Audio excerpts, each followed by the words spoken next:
Ce brave Victor, t'as 41 qui loge dans la case 4 et qui nous arrive du GAEC Peyrac dans l'Aveyron, a exactement les mêmes traits de caractère, de comportement et de morphologie que son père.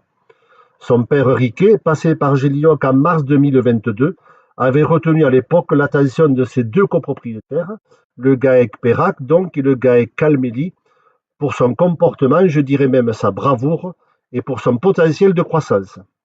Côté comportement, à l'époque, il a été même devenu presque pénible, car lorsque vous rentriez dans sa case, la case 1, il venait systématiquement et à tous les coups se faire caresser. C'était frappant. 3 ans plus tard, il est resté le même.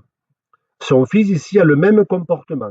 Il marche sous les traces de son père, qui est aujourd'hui un taureau immense et qui laisse une production de femelles extra dans les deux troupeaux. Son père était indexé à Gélioc à 119 en croissance, son fils est aujourd'hui à 113. Son père était à 114 en DS, son fils est à 110.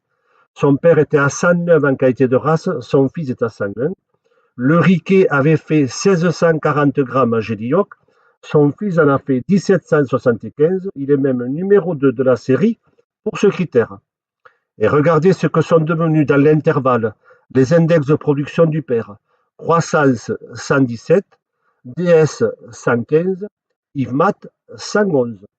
Même morphologie, il est ce qu'était le Riquet, c'est-à-dire jolie tête, oreilles lourdes, profond comme un hippopotame et gros quartier arrière.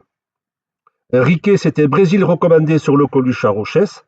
Victor aujourd'hui, c'est Riquet sur le gros Hilario, reproducteur reconnu du GAEC Alary, qui était un bavardage, et qui a 12 ans est toujours en pleine vie dans un bon élevage de Belgique. Avec Victor, ce tas 41, on peut dire plus que jamais tel père, tel fils.